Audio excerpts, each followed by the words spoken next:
daily discussion on current affairs. First topic that we'll take up today regarding India made tuberculosis diagnostic tech win acclaim by World Health Assembly recently. So the TrueNat platform developed in India was launched at the 77th World Health Assembly in Geneva for its rapid diagnosis of tuberculosis. What is this platform? So the Molbio in Goa developed this uh, TrueNat platform, a rapid molecular test for diagnosing pulmonary, extrapulmonary, and rifampicin resistance tuberculosis.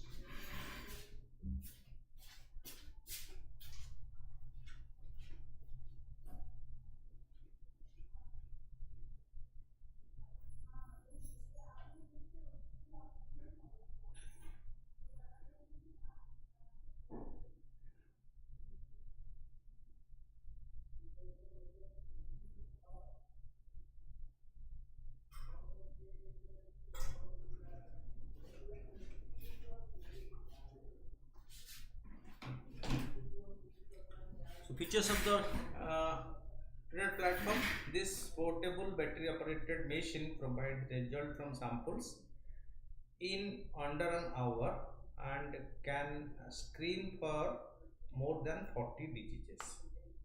Utilization: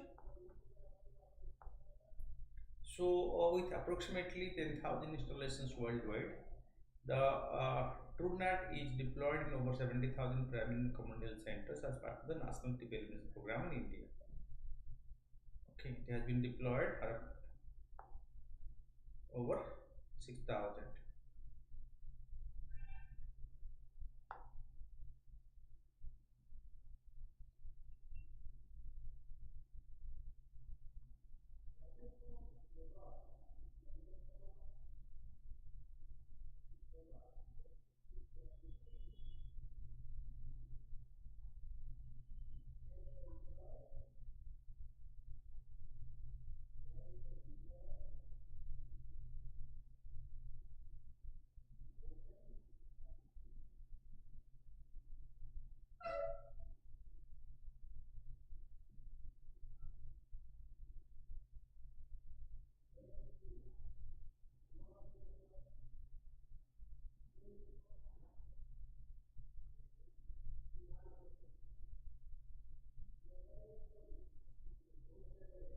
Okay. Utilization: with approximately 10,000 installations worldwide, the TrueNat is deployed in over 70,000 primary and community health centers as part of the National Tuberculosis Elimination Program. Additionally, it is utilized in around 1,500 private laboratories across the country.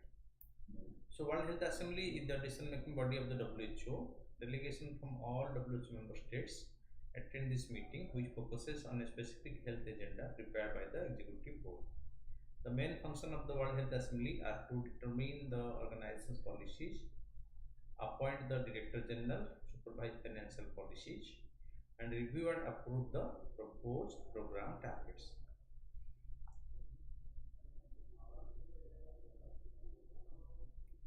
Okay. The delegation from all WHO members countries attend this and review and approve the proposed program budget. The Health Assembly is held annually in Geneva, Switzerland, which is the headquarters of the WHO. Next is the grant scheme. Next topic: the Ministry of Textile has approved grant for research and entrepreneurship across aspiring innovators in technical textile scheme for startup in technical textiles. It is part of the National Technical Textile Mission. Under the GRET scheme, granting aid typically up to rupees 50 lakhs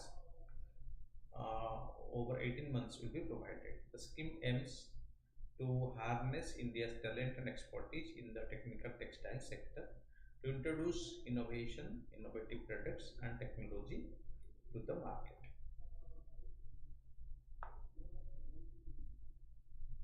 Okay, so they are specialized fabrics which diverse applications in industries like automotive, construction, healthcare and more.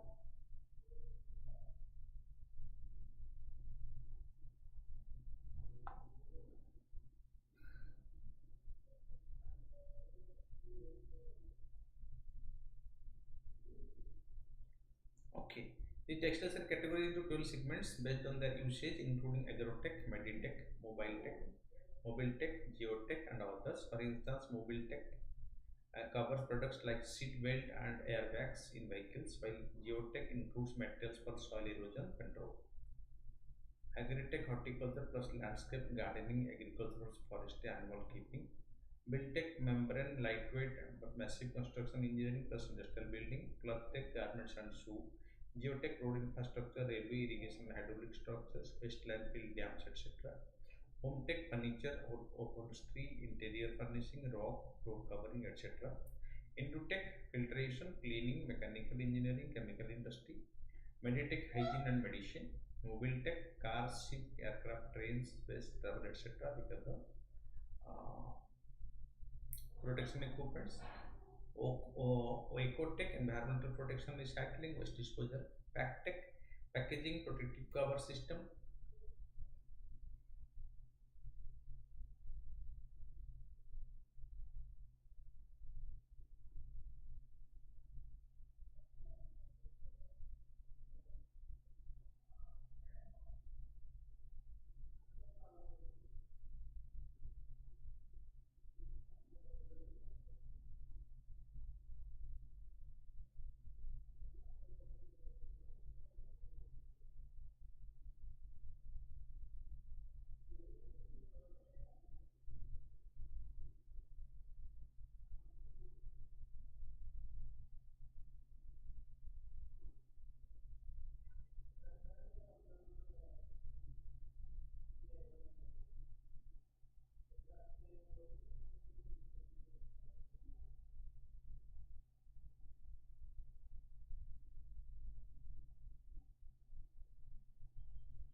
Okay.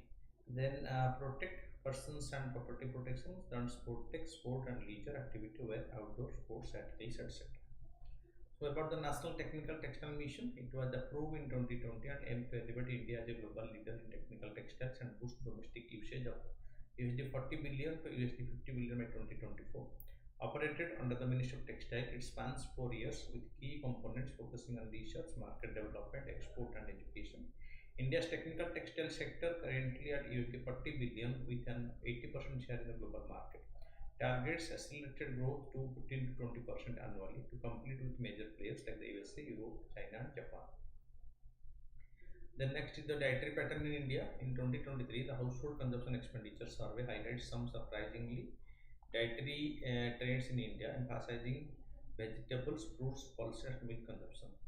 Food expenditure snapshot: rural India spends more per capita on milk than on vegetables.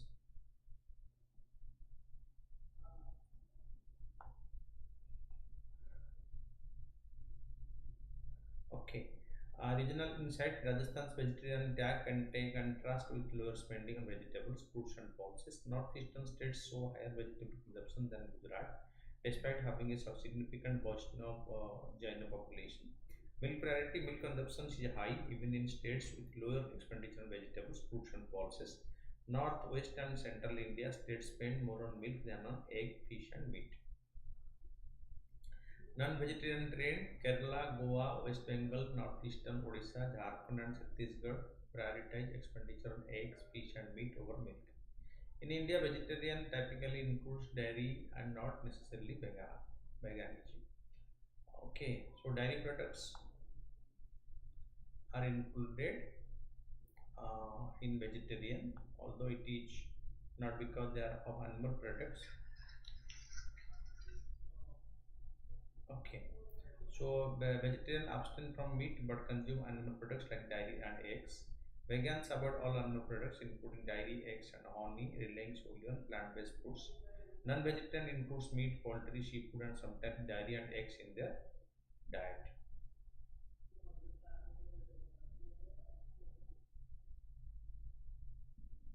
This is the pattern. What they eat: milk, meat, milk, meat. The rural one, this is the urban one. This is a non-vegetarian: meat, milk, meat, milk. Comparison between the two.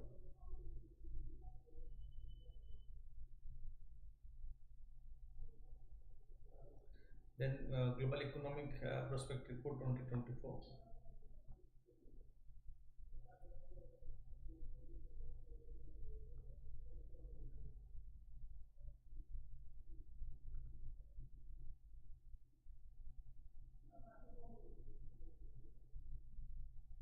Okay. The World Bank recently released the June 2024 Global Economic Prospects, in which it forecast India to remain the fastest growing major economy, expecting an annual average growth rate of 6.7% from 2025 to financial year 2027. The World Bank has revised India's upward growth projection by 0.2% in 2025 to 2026, but forecasting growth rate of 6.6 to 6.7 respectively. But our achievement is more. The World Bank, established in 1944 during the Bretton Woods Conference, came into operation in 1945 as a twins of the International Monetary Fund. World Bank originated as the International Bank for Reconstruction and Development (IBRD). It comprises five institutions committed to addressing global challenges through sustainable solutions like IBRD. So, what are the World Bank group institutions? You can keep it in mind. Okay, so like one is IBRD, two is IDA, three is IFC, four is MIGA, and five is ICSID. So five institutions. Okay, they called it is World Bank is the other name of IBRD. It comprises five institutions. So five is one is IBRD, one, two is IDA, International Development Association, International Financial Corporation (IFC), Multilateral Investment Guarantee Agency (MIGA), and International Center for Settlement of Investment Dispute (ICSID). At Washington DC in United States, objective its primary goal is to elevate poverty and promote.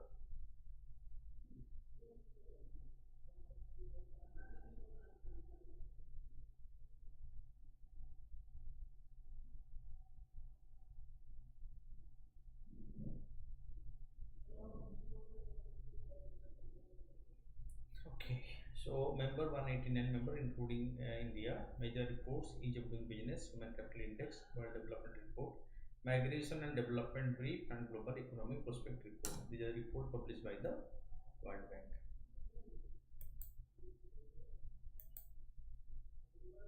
About the global economic prospect report, this report was released by the World Bank. It analyzes current global economic trend and future outlooks. Key highlights: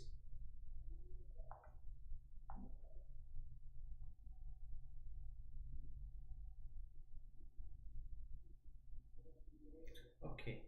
Key highlights of India's economic growth forecast 2027. Strong growth outlook. India's economic growth is projected to reach 8.2% 23-24, which is 1.9 percent points higher than the World Bank estimated in January. Moderation in India's growth. The World Bank anticipates a moderation in India's growth rate to an average of 6.7% annually from 2025 to 2027. This slowdown is attributed to reduced investment following a period of high growth. Factor driving growth: investment growth will likely remain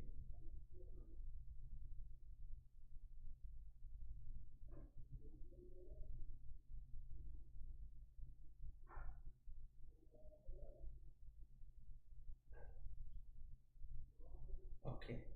Then investment growth will likely remain robust, supported by strong public and private sector investment. Public investment will be particularly significant. Private consumption is set to benefit from improved agricultural production and decreasing inflation rates. Government expenditure is projected to grow slowly as part of the reducing current spending relative to the GDP. Global economic outlook: economic stabilization. Global economic growth is forecasted to stabilize at 2.6% this year. marking the first time in 3 years despite geopolitical tensions and high interest rate. Growth is expected to slightly increase to 2.7% in 2025-26, driven by modest gain in trade and investment. Inflation worldwide. Moderate inflation is possible worldwide through at a slower pace than previously assumed, averaging 3.5% this year. South Asia's economic scenario. Growth in the South Asian region, primarily led by India, is projected to slow to 6.2% in 2024 and maintain this rate in 2025-26. This reflects steady economic expansion aligned with the region's potential growth, albeit weaker than pre-pandemic level. Next is then dropping level of ozone depleting HCFC.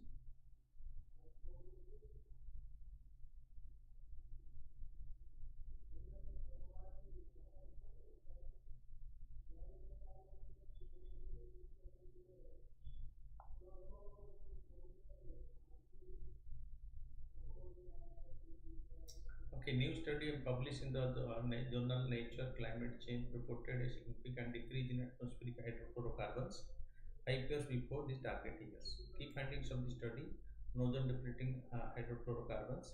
The study titled as a decrease in radiative forcing and equivalent effective chlorine from hydrofluorocarbons. Picking up the emissions, the HCFC emissions peaked in 2021, 5 years earlier than anticipated in 2026. Impact of the HCFC. Their impact on the Earth's energy balance, known as radioactive forcing, and the amount of chlorine in the atmosphere, called equivalent effective chlorine, have decreased since 2021, 5 years earlier than expected. So the global direct radioactive forcing from the radiative forcing from the HCFC.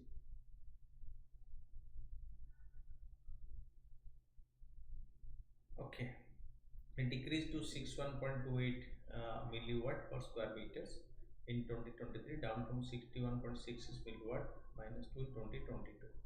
The equivalent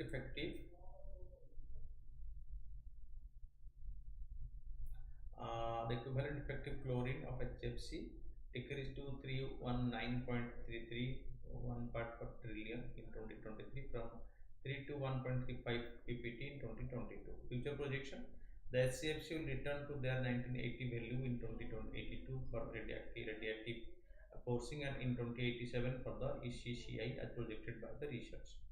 The hydrofluorocarbon 22, it is the most abundant hydrofluorocarbon in the atmosphere with a global warming potential of 1910 times that of carbon dioxide on a 100-year time horizon. It has witnessed the most significant decline, resulting in a drop in the radiative forcing, the ECI, between 2021 to 2023.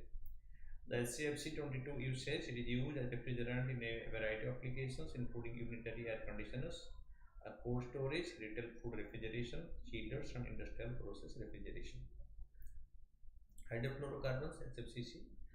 The HCFC are compounds containing carbon, hydrogen, chlorine, and fluorine, and are viewed as a acceptable temporary alternative to chlorofluorocarbons. The HCFC have shorter atmospheric lifetime than the CFC chlorofluorocarbon and deliver less reactive chlorine to.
they are used in home refrigeration and air conditioning sectors. International legislation, it mandates production cap of HFC.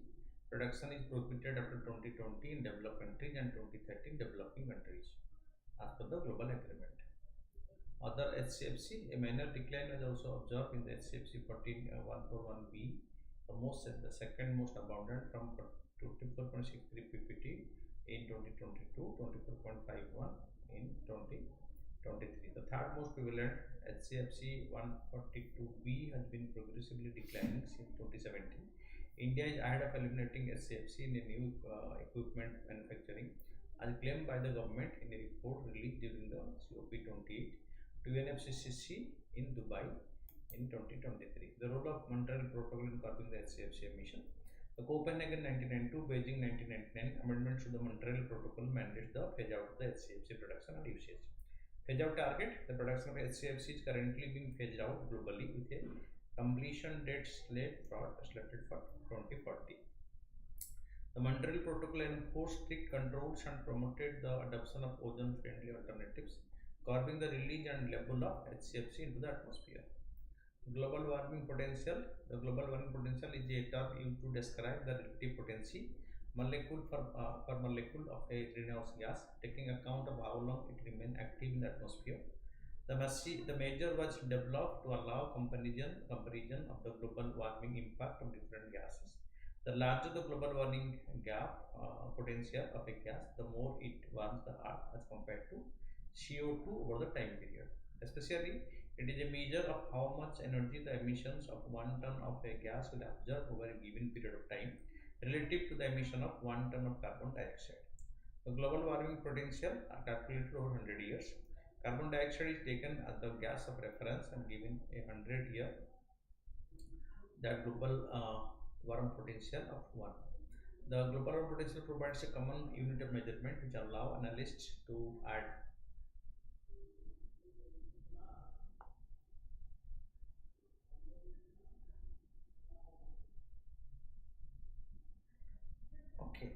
So global warming potential provides a common unit of measure which allow analysts to add up emissions estimate of different gases and allow policymakers to compare emissions reduction opportunity across sectors and gases. The Montreal Protocol, about it was signed in 1987 and is a global agreement to protect the stratospheric ozone layer, phasing out the production and consumption of ozone depleting substances, eliminating the production and consumption of ODs like the chlorofluorocarbons and the halogens. ODs are substances commonly used in products such as refrigerators, air conditioners, fire extinguishers, and the aerosols. The worldwide production of the CFC have been prohibited since 2010. The CFC were a replacement of the CFC, but they were found to have a strong greenhouse gas potential and an ODS. Hydrofluorocarbons, they have become a substitute of the HFC. They are non-ozone depleting substance, hydrofluorocarbon, but have high global warming potential. Not ozone depleting, but greenhouse gas potential or global warming potential. The Kigali Agreement of Montreal Protocol in 2016 it introduced strict restrictions on the manufacture and consumption of the hydrofluorocarbon. Global Cooling Pledge and the Paris Agreement pledge have been made to cut HFC emission whose radioactive force impact is raging in spite of the control. 25 years of the Kargil War, next topic. To honor the 25th anniversary of the Kargil victory, the Indian Army has launched a Pan-India motorcycle expedition. We celebrated Kargil Divas on 26 July. It was the Kargil War. After the Indo-Pak War of 1971, several military conflicts occurred between India and Pakistan.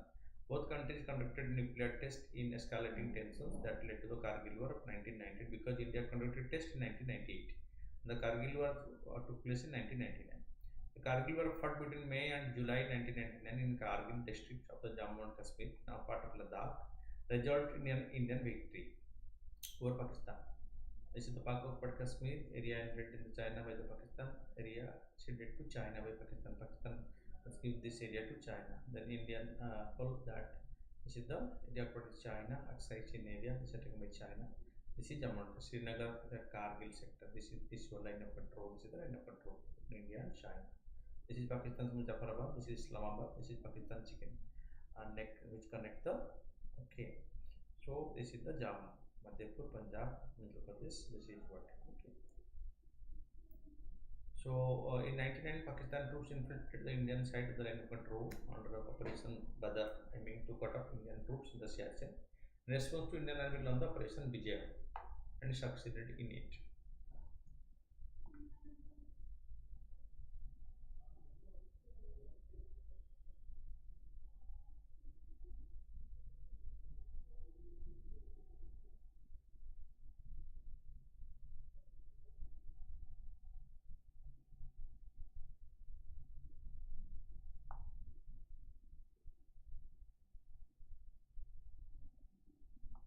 Okay.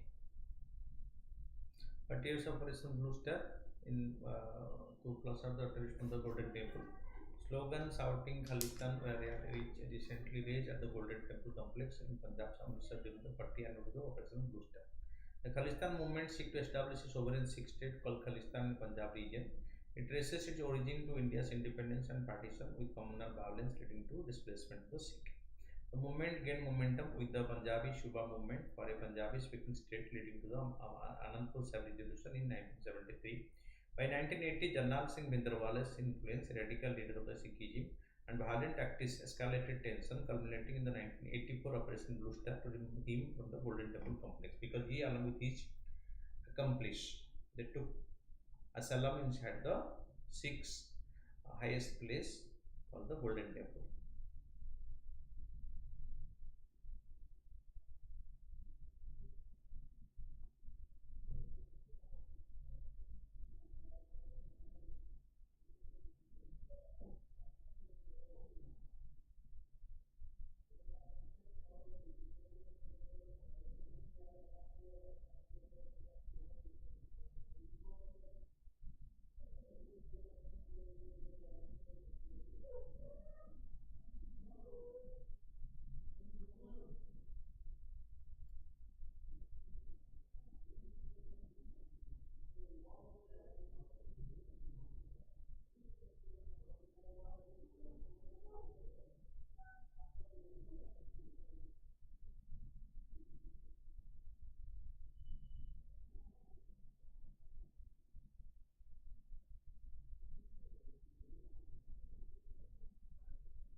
The Khalistani movement seeks to establish sovereign Sikh state. By 1980, General Singh Bhindranwale influence is a radical leader and violent tactics escalated tension, culminating in 1984 Operation Blue Star to remove him and his own accomplice from the Golden Temple. So the army was called, and Indira Gandhi was the Prime Minister.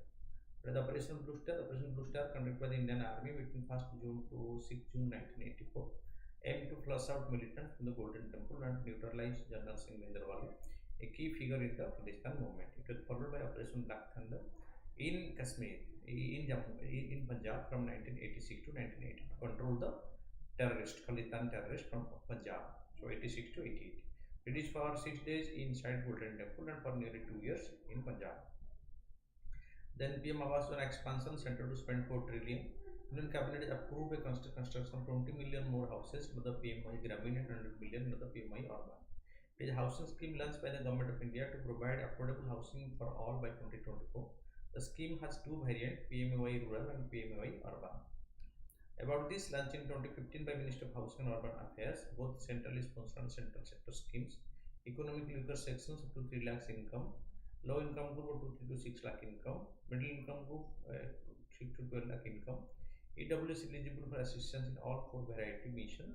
LIG is eligible under the class component central sector scheme.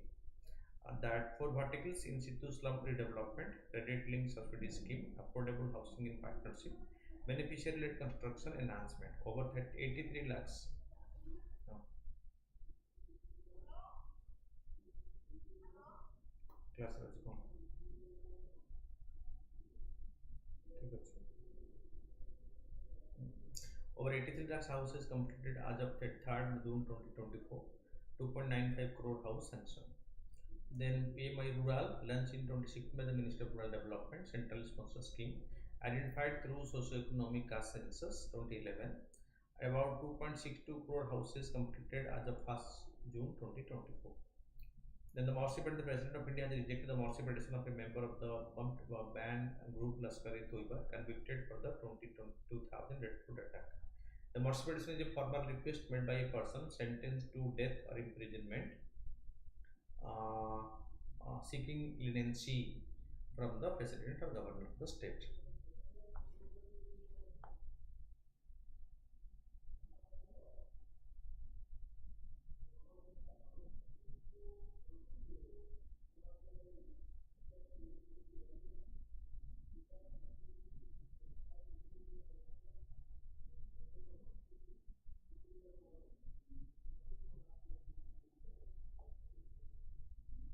So, in India, it is tied to the fundamental rights of life under Article 21 of the a mercy petition is a formal request made by the person sentenced to death or imprisonment seeking leniency from the President Governor. This process is available in countries like USA, UK, Canada, and India. In India, it is tied to the fundamental rights to life under Article 21 of the Constitution.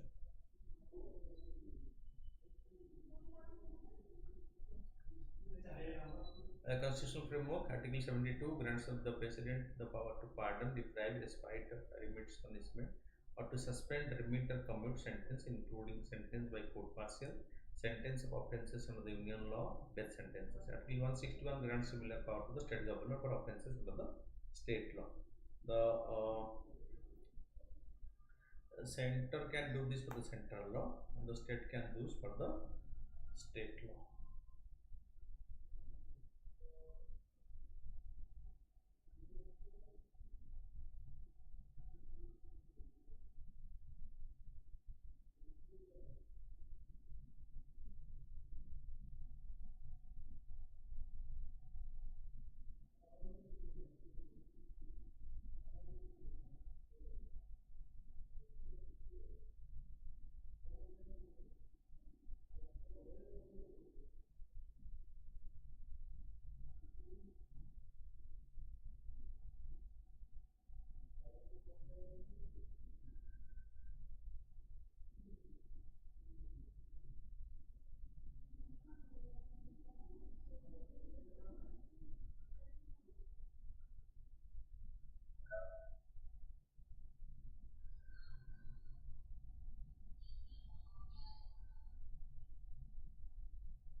Discuss the responsibility of the judiciary in protecting freedom of the expression against undue censorship by the state authority.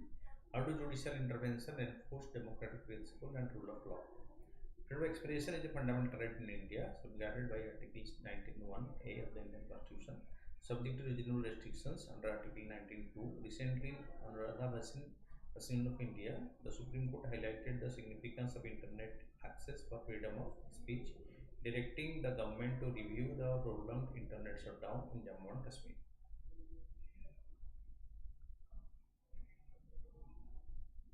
The responsibility of the judiciary, interpreting the enforcing constitutional provision, judiciary ensures that constitutional protections for free speech are upheld, interpreting restrictions narrowly. For example, in the single version of India, the Supreme Court struck down Section 66A of the IT Act for being overly broad and vague, protecting online expression from arbitrary state action.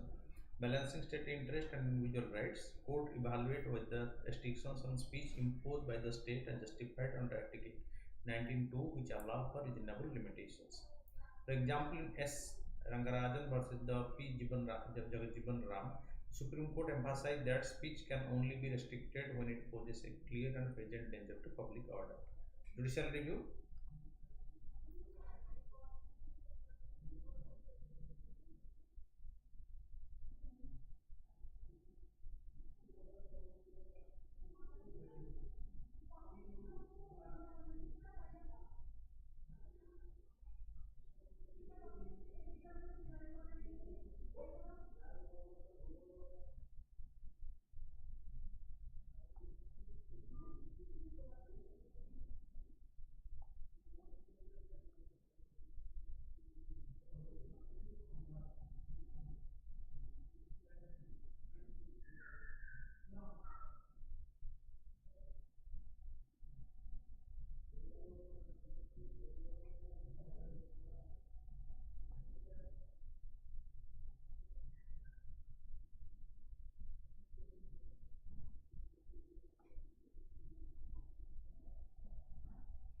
Okay.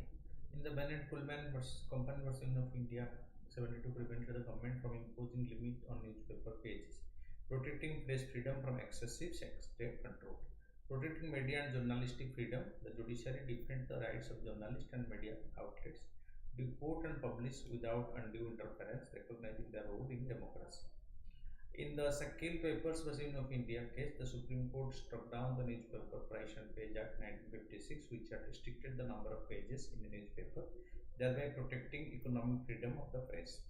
Promoting transparency and accountability, the judiciary promoted transparency by ensuring that law and regulations impacting freedom of expression are clear and accountable. For example, the Supreme Court decision in the PU Sen versus People in for Civil Liberty versus of India mandated the disclosure of criminal records of candidates contesting election, enhancing responsibility, enhancing transparency in public.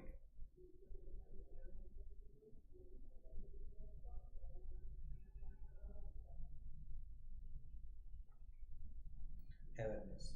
How judicial interpretation reinforce democratic principle and rule of law.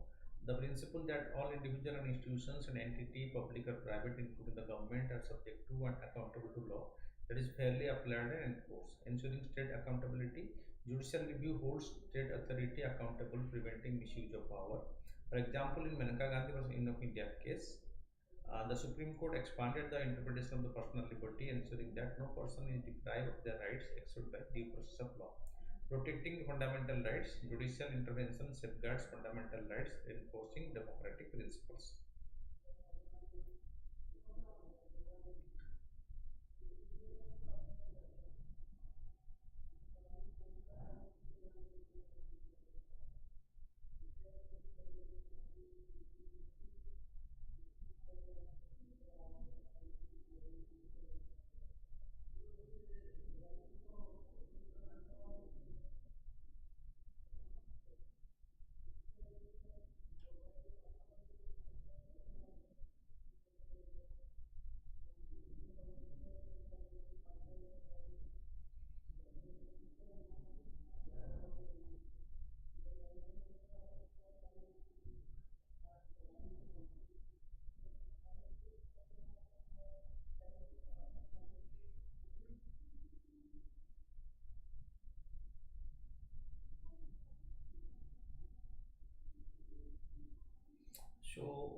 The Bichaka versus State of Rajasthan judgment established guidelines for preventing sexual harassment at the workplace, protecting women's rights and promoting a safe working environment. Fostering open debate by protecting controversial speech, courts encourage a culture of open debate essential for democracy. For example, Anuradha Hasan versus of India, the Supreme Court underscored the importance of internet access for freedom of speech, directing the review of internet shutdown in Jammu and Kashmir. Preventing authoritarianism, judicial scrutiny of censorship law prevents authoritarian misuse of power. The Supreme Court verdict in the Ramesh Thapar versus State of Madras invalidated the ban on entry and circulation of left-wing journals, safeguarding freedom of press from arbitrary state action. Building public trust, protecting fundamental rights and freedom builds public trust in judicial and democratic institutions. For example, The Supreme Court's intervention during the emergency period 1975 to 77 in case like the ADM Jabalpur versus the Shivkant Shukla reinforced the judiciary's role in protecting civil liberty, though it later recognized the need to correct it stands to build the trust.